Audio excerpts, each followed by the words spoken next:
السلام علیکم ورحمت الله وبرکاته. ملګرو الله مو خوشحاله که د ما تاسو ته مخکې څو ورځې خبره کړې وه، تقریبا 15-16 ورځې مخکې د بدعتونو په باره کې. بعضې داسې بدعتونه دي چې هغه په ودونو کې دي، بعضې داسې بدعتونه دي چې هغه په مړي کې وي، مطلب جنازه کې، او مړی چې وسي د مړي له شروع نه د ذوالقدن نه ونیسه تر دغه پورې دفن کولو پورې او تر 3 ورځې پورې بعضې بدعتونه، ناروا کارونه او بېجایه رواجونه چې له شریعت سره ټکر دي، دې باندې خبره کوو. دې سره په څنګ کې به انشاءالله په بل درس کې بیا د مړي د غسل طریقه، د ذوالقدن په وخت کې څه ورسره وکړو، او د غسل ورکولو طریقه او حتی تر دفن پورې هغه مسله به انشاءالله د شریعت مطابق بیا بیان کړو. دا هغه بعضې بدعتونه دي چې مونږ به د درس کې انشاءالله بیان کړو. بعضې هغه بدعتونه چې د مړي د ښخولو او قبر سره کیږي. مړی په کور کې ایښی، حایزه ښځه او نفاسه ښځه، هغه ښځه چې میاشتنی مرض لري یا څلوېښتي مرض لري، ماشوم پیدا یي، بعضې خلک دا نه ورپرېږدي د مړي خواته. دا غلطه خبر ده. حایزه او نفاسه مړي ته ضرر نه رسوي، نه مړی دوی ته ضرر رسوي. ورتلی سي، مړی کتلی سي. قرآن تلاوت نه خو حایزه او نفاسه منع دي، د قرآن تلاوت خو نه ورباندې کوي، او نور دغسې کېناستل یا ورته کتل، که چېرته محرم ورته کتل، دا کولی سي، دې کې مشکل نسته. بعضې خلک وایي چې حایزه او نفاسه دې نه ورنږدې کېږي، دا غلطه خبره ده. او بل دا عقیده ساتل چې د مړي روح په هغه ځای باندې ګرځي په کوم ځای کې چې وفات شوی. په کوم ځای کې چې وفات شوی، په هغه ځای کې خلک وایي د مړي روح ګرځي، راځي دغلته، یا د شپې یا د ورځې ګرځي. دا غلطه خبره ده، دا بیکاره عقیده ده. بعضې خلک له هغه ځای نه ډارېږي، له هغه ځای وهم ورته پیدا کېږي، ترس ورته پیدا کېږي. دا غلطه خبره ده، بیکاره خبره ده. د دې په شریعت کې هېڅ ثبوت نشته، هېڅ پروا نه کوي، نه روح راځي نه روح هلته ګرځي، او نه داسې عقیده ساتل پکار دي. بله خبره دا ده، په کوم ځای کې چې مړي ته غسل ورکول سي، په هغه ځای باندې 3 ورځې چراغ یا شمع بلول، شمع هلته بلې ساتل، دا له شریعت خلاف کار ده، ناروا کار ده، بیکاره عقیده ده، غلطه خبره ده، په شریعت کې ثبوت نشته. بله خبره دا ده، مړي ته د غسل ورکولو په وخت کې څه خاص اذکار بعضې خلک وایي، چې شي وایي او چې شي وایي. دا اذکار خاص اذکار نشته. غږېدلی سي په هغه وخت کې خلک یو بل سره غږېدلی سي، یو بل سره کومک کولی سي. د غسل طریقه انشاءالله بیا زه درته ښیم په بل درس کې، خو د هغه لپاره څه خاص اذکار نشته. بله خبر دا ده چې په کفن باندې د اذکارو او دعاګانو لیکل بدعت ده، ګناه ده، وبال ده، توهین د کلمو ده، توهین د آیتونو ده. داسې کول نه دي پکار. بله خبر دا درته کومه، د جنازې سره د هغه تصویر یا ګلان کېښودل، دا ورسره بدعت ده، ګناه ده، وبال ده. داسې کول پکار نه دي. ګلې په ګلانو کې عکس تاو کړی، عکس له جنازې سره وړي، او بعضې ځایو کې به تاسو لیدلی، دا کار صحیح نه ده. بل خبر دا ده چې داسې عقیده کول چې که مړی صالح وي او نیک وي نو جنازه یې سپکه وي، وزن یې کم وي. دا هم بې ثبوته او غلطه خبر ده. بعضې خلکو کې دا خبر مشهوره ده چې د چا کټ سپک وي نو وایي دا نیک انسان ده، کټ یې ډېر سپک و. بعضې چې کټ دروند دي وایي دا ګناهګار ده. دا خبر غلطه ده، په شریعت کې هېڅ ثبوت نه لري. د جنازې د لمانځه په وخت کې د نجاست او عذر نه بغیر د بوټانو ویستل دا بدعت ده. داسې کول نه دي پکار. بوټانو سره مونځ کېږي، دا نور مونځونه هم کېږي، خو جومات ته ننوتل، جومات فرش خرابېږي ورسره. دې وجې نه مونږ بوټونه باسو، دې وجې نه چې بوټو سره مونځ نه کېږي. بوټو باندې چې ظاهري نجاست نه وي، پاک وي، بوټو سره مونځ کیږي. دا 5 وخته فرض مونځونه هم کیږي. که څوک پټي کې مونځ کوي یا په لاره کې کوي بل چیرته کوي، فرش خبره نه وي، د فرش خرابېدو خبره نه وي، بوټانو او چپلکو سره مونځ کیږي. او د جنازې لپاره بعضې خلک باسي، وایي خامخا یې وباسه. دا خبر غلطه ده، خامخا ټکی نسته کې مې باسه. بعضې خلک بیا وباسي پسې ورباندې ودرېږي. دا خو نو بیخي غلطه خبره ده. بیا یې باسې ولې چې پسې په درېږي، چې باسې بیا مخې ته کېده او په مځکه باندې ودرېږه، او بیخي مه باسه، بوټو سره ودرېږه چې نجاست نه وي. ځکه د نبي علیه السلام حدیث ده مونځ دواړو حالاتو کې جائز ده. اذا صلى احدكم فليخلعن عليه بين رجليه او ليصلي فيهما. یا مونځ پکې وکړئ یا وباسئ مخې ته کېږئ. نو د جنازې په لمانځه کې د بوټونو په ویستلو باندې الزام لګول او د بوټونو نه ویستل بد ګڼل په دین کې دا بدعت ده. بوټو سره مونځ کېږي، پروا نه کوي. بله خبره دا ده په قبرونو باندې چراغ یا شمع بلول په حدیث سره حرام دي.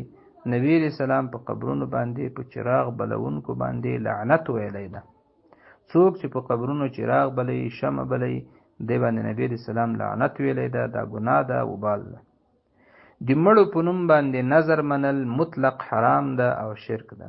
او د نظر تبرک بلل او خوړلې او تقسیمولې دا ټول چې د مړو په نوم باندې سوي او د پیر په نوم باندې سوي، د قبر په نوم سوي، د زیارت په نوم باندې سوي، دا ټول ګناه ده، وبال ده، ډیره خطري خبره ده. په قبرونو باندې ساز او سرود کول، ساز اسم حرام ده، ممانعت پکې راغلی. دا بیله موضوع ده، دا به یو وخت بیا بیان کو. ساز اوریدل، ساز کول، ساز ته کېناستل، خو په قبر باندې کول د دې بیا دو چند عذاب ده. یو ساز ده، بل د قبر سره ده. قبرونو ته د ښځو تلل، د غم تازه کول، هلته زړل، هلته شمې بلول، هلته دیګونه پخول، هلته زړاګانې کول، هلته الوا پخول، هلته بل شی پخول، هلته زانګوګانې اچول، او هلته تیږې په ځان پورې مښل، هلته جارو په ځان پورې مښل. دا ټول وبال ده، ګناه ده، ناروا ده، سخت عذاب ده د دې کس لپاره چې څوک داسې کوي، چې غم را تازه کوي، غم را تازه کوي، او قبر ته د همدې لپاره ځي چې هلته بیا دا غم را تازه کړي. دا ګناه ده او وبال ده، داسې کول نه دي پکار. د مړي د قرض په خلاصولو کې غفلت کول، سستی کول یا بیخي نه ادا کول. ګوره ما مخکې درته ویلي و، خدای پاک ګناه کبیره انسان ته بخي، لویه ګناه الله پاک انسان ته بخي، خو د بنده حق نه ورته بخي. نو که چېرته د بنده مالی حق ورباندې پاتې و په مړي باندې، نو کوشش پکار ده چې زر دا قرض ادا کړي. داسې هم نه چې په هغه کې ناوختي وکړي، ناوختي به هم نه کوي، زر به ادا کوي. د شهرت لپاره خیراتونه کول، د شهرت لپاره، د ریا لپاره، د نوم لپاره، د قومیت لپاره، د دې په خاطر چې خلک به بد رپسي وایي خیرات مې ونه که، دا ټول خیراتونه دا وبال ده، ګناه ده، مړي ته بالکل ثواب نسته. او دا چا چې کړی د ده لپاره سبب د وبال هم ده، سبب د عذاب هم ده. د هغه په ځای باندې د مړي مالی حقوق ادا کول، د مړي غاړې خلاصول، د مړي باندې چا قرضونه وي هغه قرضونه ادا کول، هغه ضروري دي. نور د مړي لپاره درېمه کول یا د مړي لپاره څلوېښتي کول یا جمعګي کول، په دې باره کې به انشاءالله بیا بیل بحث ده، هغه به بل درس کې ووایو.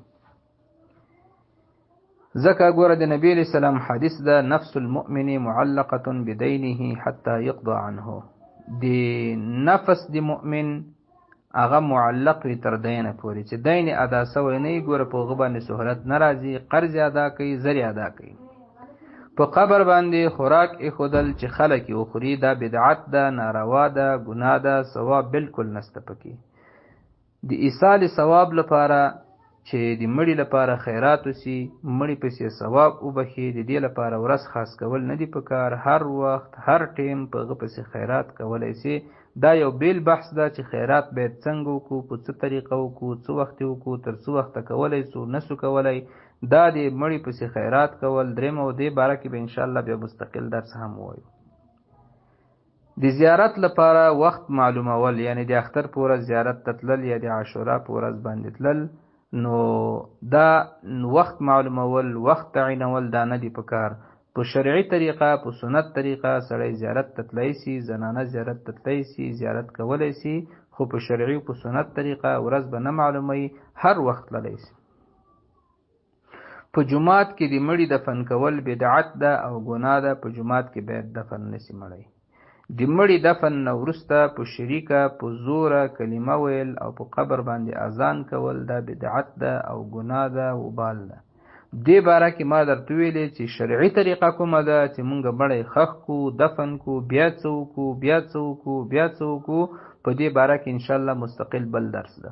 شرعي طریقه ده، ما بدعتونه راغونډ کړي دي، شرعي طریقه به انشاءالله بیا وایو. د مړي د قبر پخول او د قبر له اندازې نه زیات جګول، یعنی 2 لیست باید قبر جګ وي، له دې نه زیات نه. کله کله داسې وي چې خاوره پسته وي یا تیږې وي پکې، نو خطره وي دا چې دا قبر به په خپله باندې کینی یا به اوبه خراب کړي، نو خیر ده که لږ خاوره زیاته په واچول سي، خو د ډول لپاره او د ښایست لپاره ډیر جګ جوړول یا بې ضرورته. یا بعضې خلکو کې دا خبره مشهوره ده وایي د قبر خپله خاوره باید ټوله ورباندې واچوي. دا خبر غلطه ده. قبر له 2 لیستو نه باید جګ نه وي، وبال ده او مکروه ده، داسې کول نه دي پکار. د قبر پخول، د قبر ښایسته کول، دې باندې انشاءالله شرعي طریقه باندې باید قبر څنګه جوړ سي په دې باندې خبره کوو. په قبر باندې ګنبزه جوړول په دې باندې خبره کوو. شرعي طریقه قبر باید څه رقمي په دې باندې خبره کوو. قبر باندې لیکل کول، آیت کرسی په لیکل، سورت په لیکل، قرآن په لیکل، بسم الله په لیکل، دا ټول وبال دي، دا ټول بدعت ده. دا مړي ته هیڅ فایده نه کوي، مړي ته هیڅ ثواب د دې نه رسیږي. مړي ته ثواب له کوره رسیږي، له جومات رسیږي، د تلاوت رسیږي، د صدقې رسیږي، د پیسو رسیږي، د دعا رسیږي، د دغه ثواب ورته رسیږي. د زړه ثواب نه ورته رسیږي، د قبر د پخولو ثواب مړي ته نه رسیږي. که څوک قبر د دې په خاطر باندې لیکلک کې شاوخوا تیږه یا شګه یا شیان ورته کېږدي چې اوبونه ننوځي، د قبر د حفاظت لپاره قبر جوړول دا پروا نه کوي، خو د قبر د ښایست لپاره قبر جوړول دا وبال ده، ګناه ده، بدعت ده، داسې کول پکار ده دي. د قبر ګوره، قبر کله کله یو چا نه ورکېږي، مړي زیات وي، ادیره غټه وي، قبر ورکېږي، یوه شناخته ورته جوړول یا یوه نښه ورباندې کول دا هم پروا نه کوي، کولی سي، خو ما درته ویلې د ښایست په خاطر باندې نه. قبر نه طواف کول، راتاوېدل، دا حرام ده، ناروا ده، ګناه ده، بدعت ده او دا سخته د وبال خبره ده. قبر یا زیارت ته سجده کول که قصدن وي کفر ده، او که بې قصده وي لویه ګناه ده، ګناه کبیره ده، توبه ویستل پکار دي. مړو ته د ثواب رسېدو په خاطر صدقه کول جائز ده، خو ورځ معلومول، درېمه، څلوېښتي او غیره په دې نوم باندې کول پکار نه دي. دا به انشاءالله بیا مستقل درس ده. د اولیاء او علماء د قبرونو مچو کول او له هغه نه طواف کول ټول حرام دي. دا ټول د نسواراو د کفارو د عبادت طریقه ده. د مړي د روح لپاره د قرآن کریم د تلاوت لپاره قاری په کرایه راوستل دا بدعت ده.